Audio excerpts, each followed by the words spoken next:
Kisah Para Rasul pasal 10, nanti mungkin dibaca di rumah ya. Dan pasal 11 adalah jantung dari kitab Para Rasul. Mengapa? Karena kisah yang dituturkan di kedua pasal ini menceritakan tentang perjumpaan Petrus dengan Kornelius dan seisi rumahnya. Dan secara gamblang menunjukkan inilah karakter komunitas Kristen yang dimaksud Yesus, yang dianggap merupakan tema utama dari kitab Para Rasul. Sedikit saya harus urai untuk mengerti tema ini. Siapa Kornelius ya? Kalau kita melihat di dalam pasal yang 10, maka di situ dikatakan Kornelius itu bukan orang yang biasa-biasa saja. Dikatakan Kornelius adalah penghulu tentara Romawi di Kaisaria. Bukan hanya itu, di dalam ayat-ayat yang kita baca, dia berbakti kepada Allah yang sejati. Ya. Lalu dikatakan dia adalah orang yang saleh, takut akan Allah. Masih kurang, dia tulus hati. Dan dikatakan terkenal baik di antara seluruh bangsa Yahudi. Ada yang berani angkat tangan lebih baik daripada Kornelius? Saya Bu, lebih baik dari Kornelius ya. Wah, ketika berkali-kali saya membaca perikop ini, saya tetap merinding ya. Kornelius jempol di hadapan Tuhan ya. Luar biasa. Tetapi apa yang kurang pada diri Kornelius? Dia boleh membanggakan segala kesalehannya. Dia bisa mengatakan aku sudah punya Allah yang sejati. Aku takut akan Allah. Aku punya ketulusan hati. Aku saleh. Aku memberikan sedekah. Bahkan dikenal baik oleh banyak orang. Ya. Kurang apa? Apakah segalanya bisa menyelamatkan Kornelius? Kurang satu, yaitu Yesus Kristus. Sehingga Allah berkepentingan untuk membuat suatu rencana menyelamatkan Kornelius dan seisi rumahnya. Di mata Tuhan, Kornelius sudah baik. Tetapi apa artinya suatu kebaikan jika dia tetap hidup di luar Kristus? Nah, inilah latar belakangnya. Berapa banyak orang merasa baik, berapa orang merasa sudah beramal, berapa banyak orang merasa sudah hidup saleh.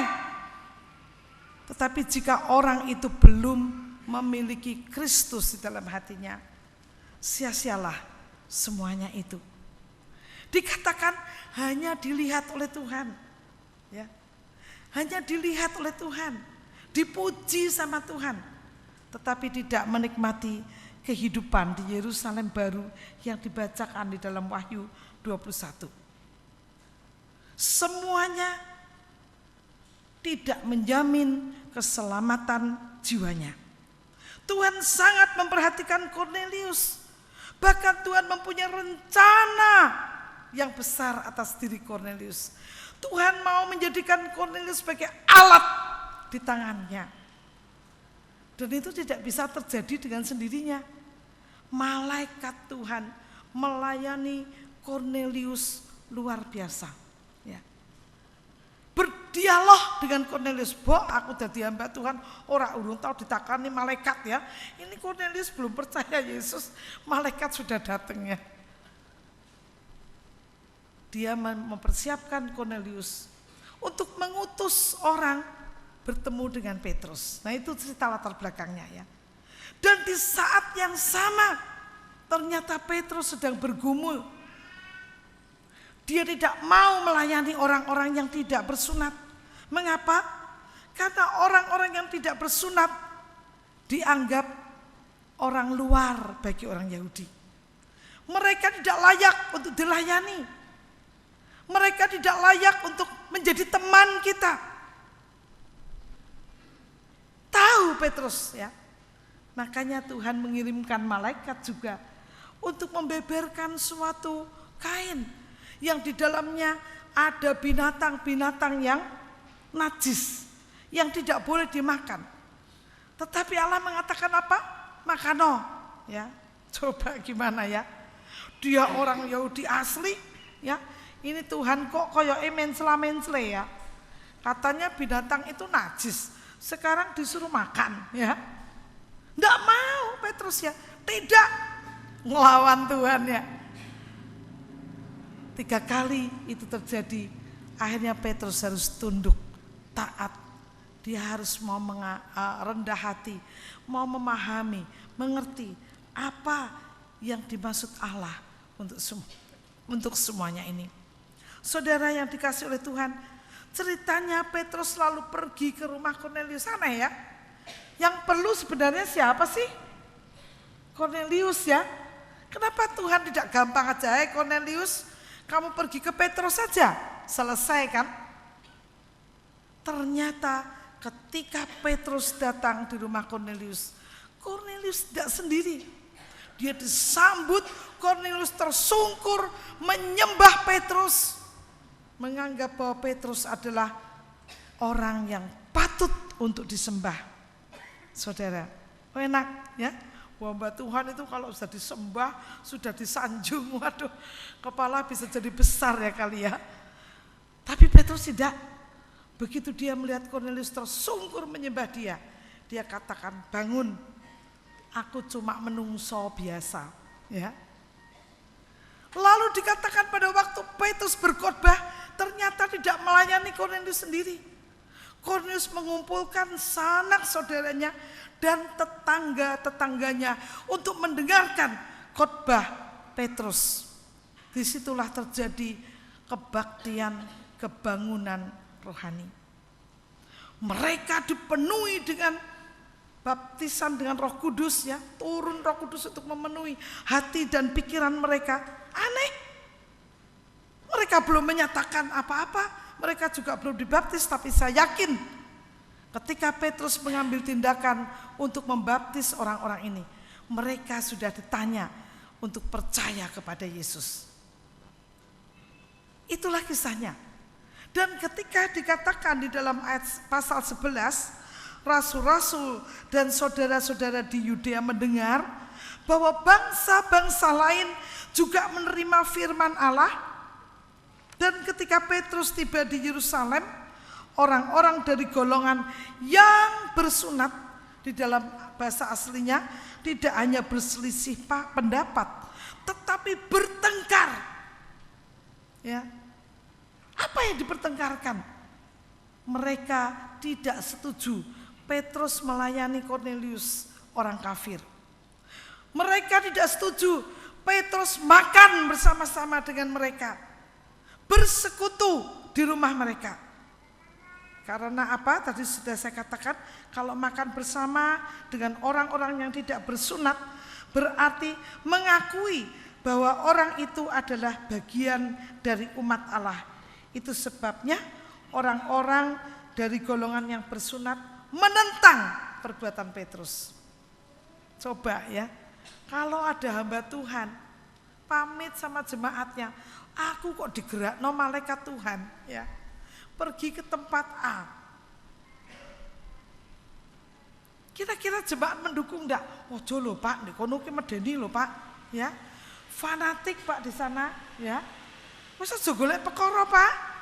Wong jemaat sakmene akeh mbok layani ora barbar kok ya.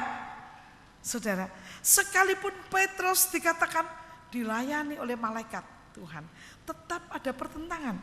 Memasuki bulan Mei yang adalah bulan misi, bagaimana sikap kita memandang dunia yang dipenuhi oleh orang-orang yang menamakan dirinya beragama?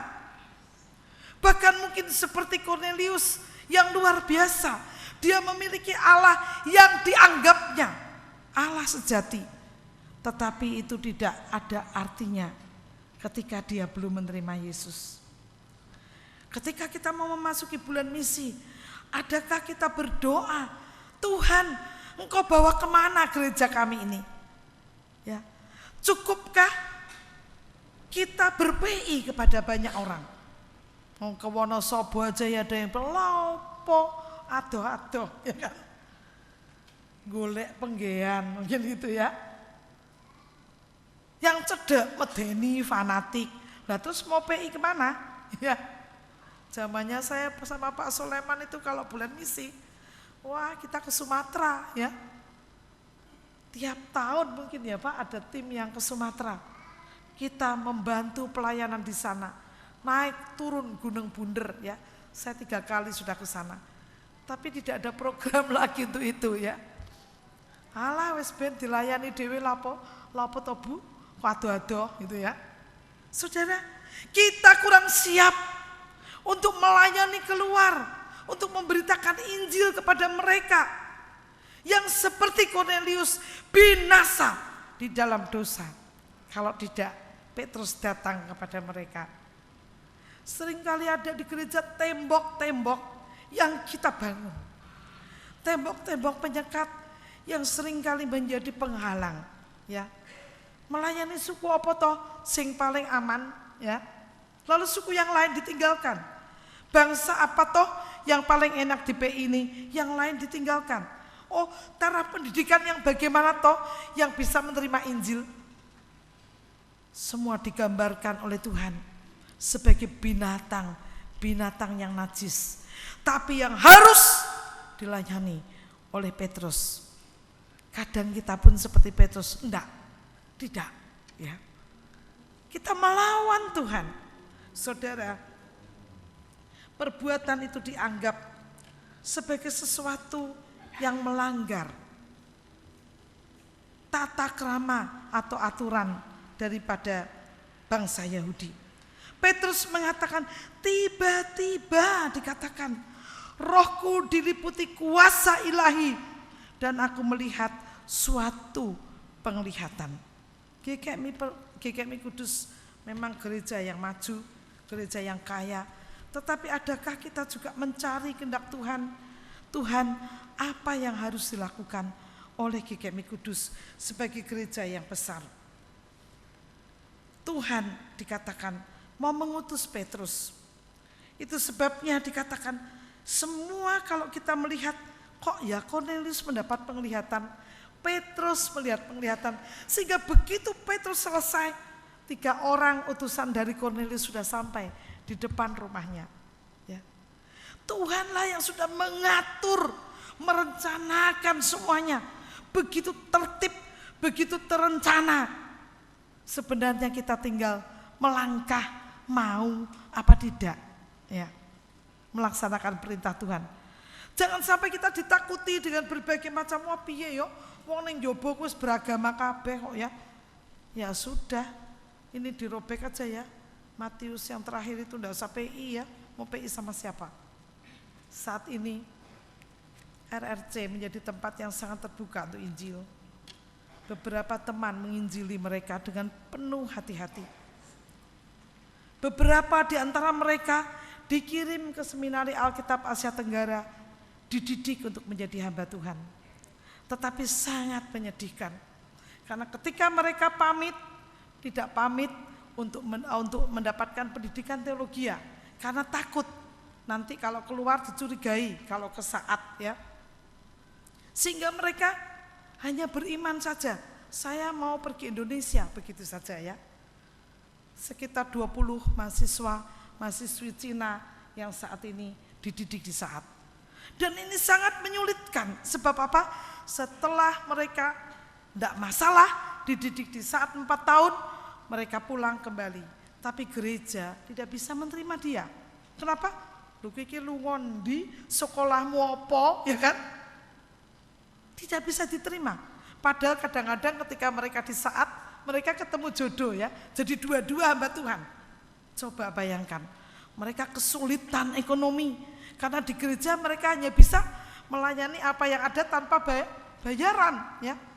Lebih-lebih lagi ketika alumni kami mencoba untuk menghubungi mereka untuk mengadakan persekutuan, mereka bilang, nanti kalau di dalam perjalanan jangan omong-omong ya dengan saya, pura-pura aja enggak kenal.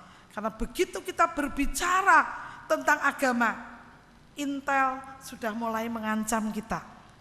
Bisa-bisa kita ditangkap satu persatu ya, diintrogasi. Tetapi yang saya heran, setiap saat ada saja pemuda-pemudi yang menyerahkan hidupnya untuk Tuhan, sekalipun ada risiko seperti itu. Ketika alumni rapat ya, kita merencanakan segala sesuatu, kami menangis ya. Betapa enaknya di tempat ini. Sementara banyak tempat yang penuh dengan pergumulan, tapi mereka setia ke sana. Saudara, perjumpaan Petrus dan Kornelius sangat indah. Karena ternyata Allah mau membongkar tembok-tembok untuk dapat PI kepada orang-orang kafir.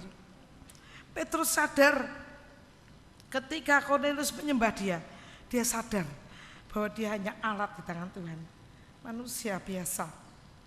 Lalu dia berkata, Roh Kuduslah yang memimpinnya bertemu dengan Kornelius. Coba kita melihat ya bagaimana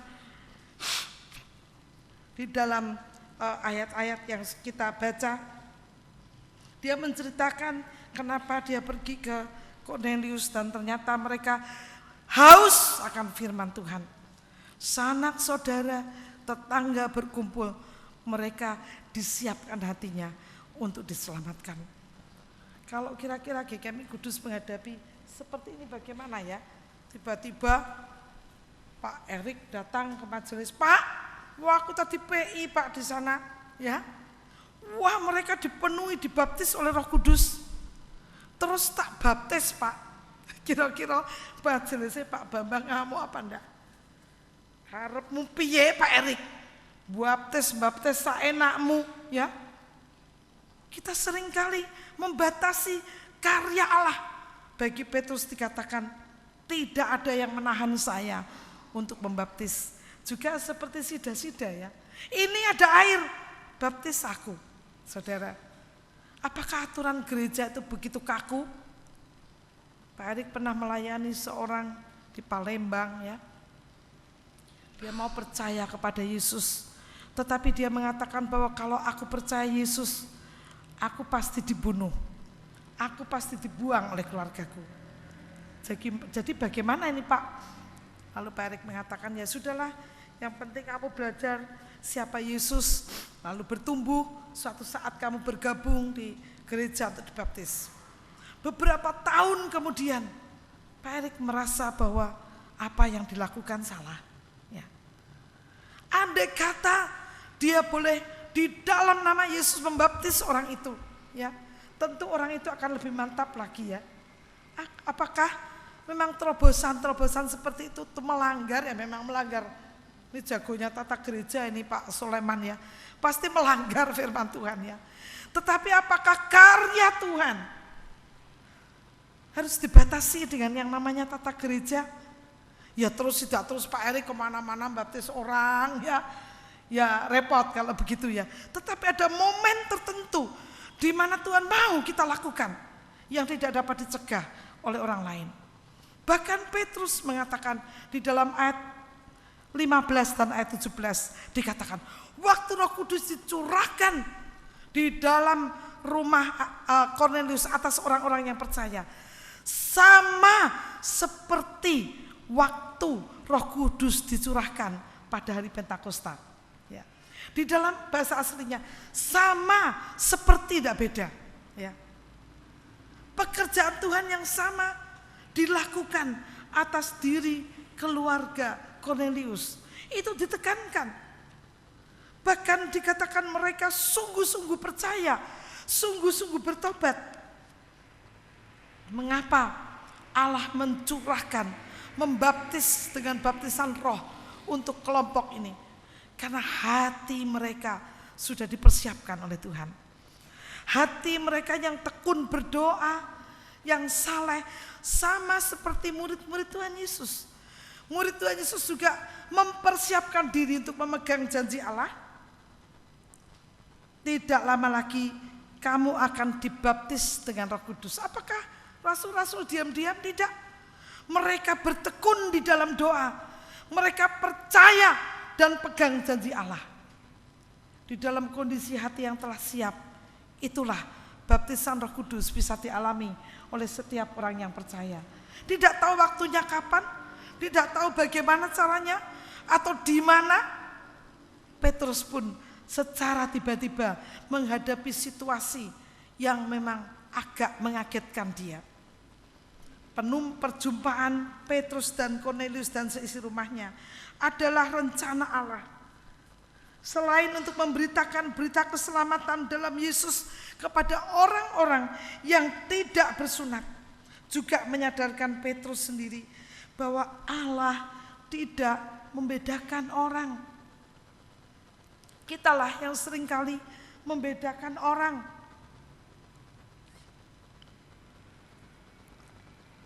Dikatakan bahwa Yesus adalah Tuhan dari semua orang, termasuk orang-orang dari golongan sosial yang sangat rendah, termasuk mereka yang sudah memeluk agama-agama lain.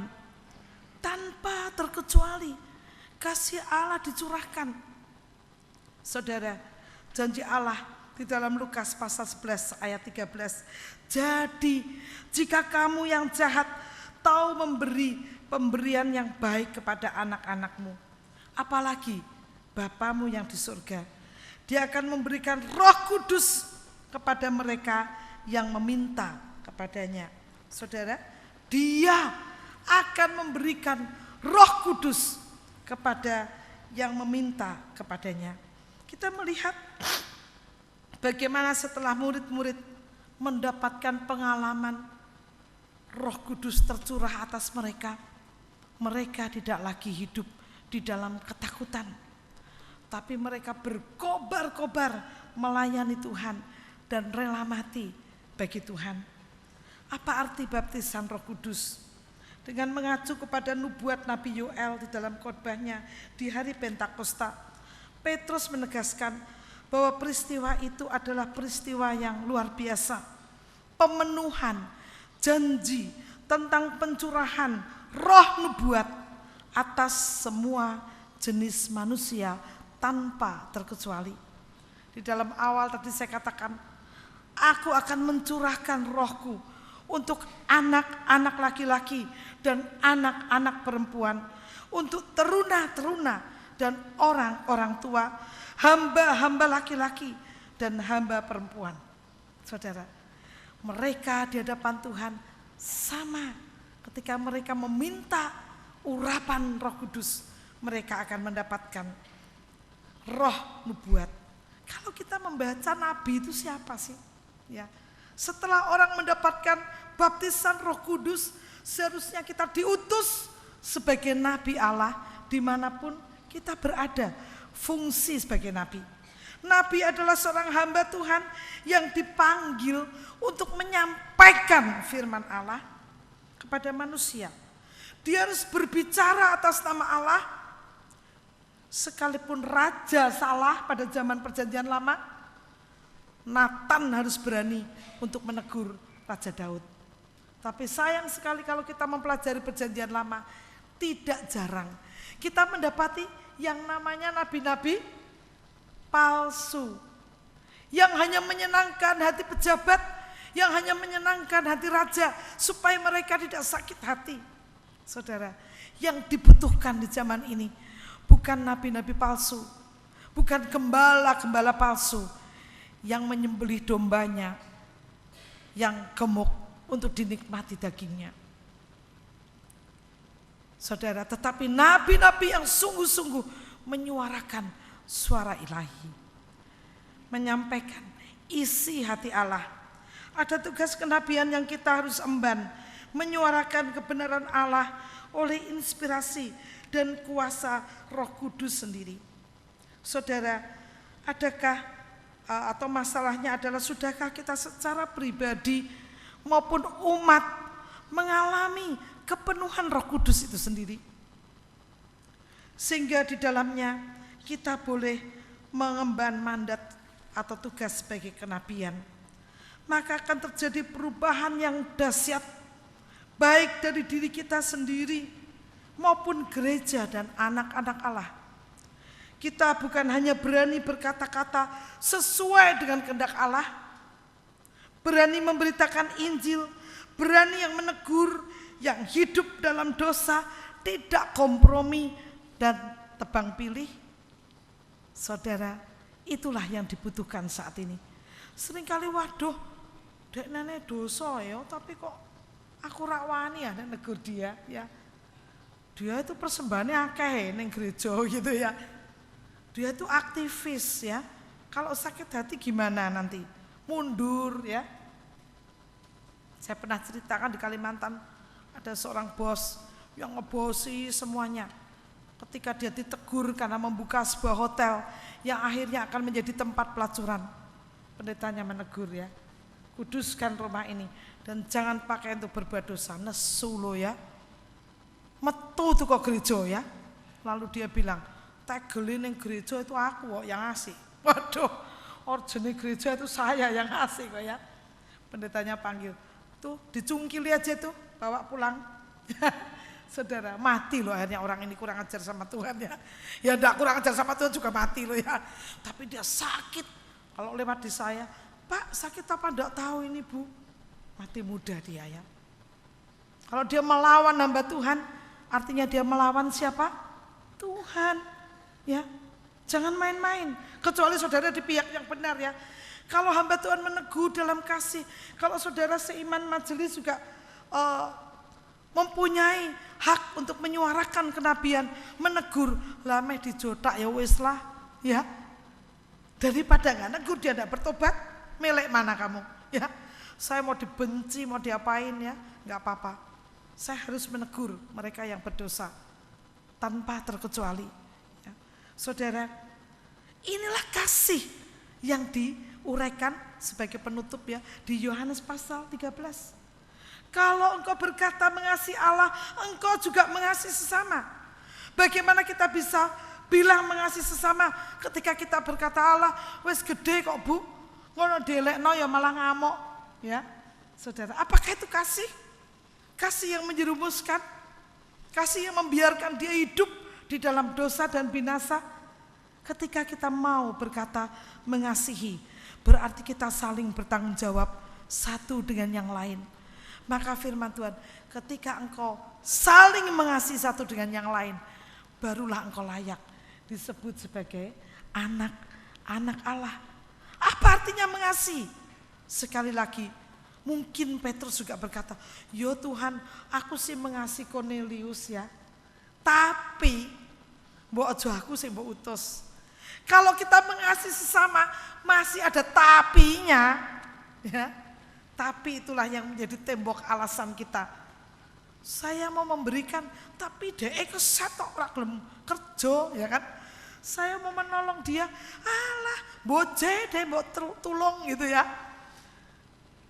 Lalu kita hanya apa? Berbelas kasihan di mulut saja tanpa berbuat apa-apa.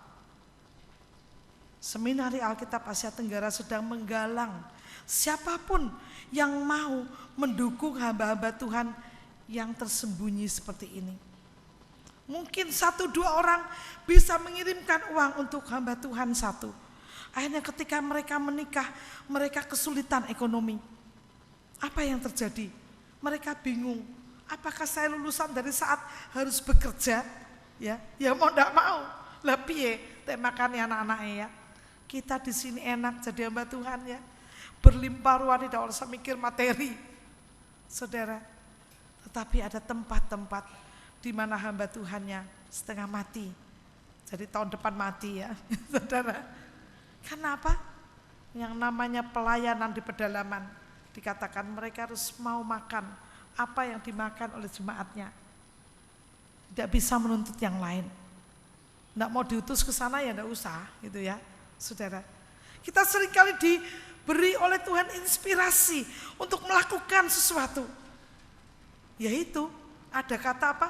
Tapi. Ya, yuk tak ajak PI, tapi aku sibuk ya. Ayo ke sana, tapi aku gak iso ya. Seumur hidup kita akan membangun tembok-tembok sehingga kita membatasi diri di dalam pelayanan kita. Hari ini kita akan dipersiapkan untuk apa? untuk memasuki bulan misi. Mari kita bersama-sama berdoa, mencari kehendak Tuhan. Engkau utus kemana lagi GKMI Kudus ini? Karena didasari dengan kasih kita kepada jiwa-jiwa yang binasa. Kita dikejutkan dengan Ustadz Jeffrey yang tiba-tiba meninggal. Saya menangis ya. Saya menangis, seorang yang muda, yang bagi dia dipakai oleh Tuhan luar biasa, ternyata mati di dalam usia yang muda. Saudara, kita juga tidak tahu kapan kita dipanggil oleh Tuhan. Apakah surga seperti yang digambarkan Wahyu menjadi milik kita? Oh, jangan main-main ya. Ada yang ditolak di sana. Surga yang begitu mulia, yang menjadi cita-cita ke sana, kita ke sana ya. Itu hanya mungkin menjadi milik kita ketika kita tekun, taat kepada Tuhan, dan tunduk kepada perintahnya. Amin.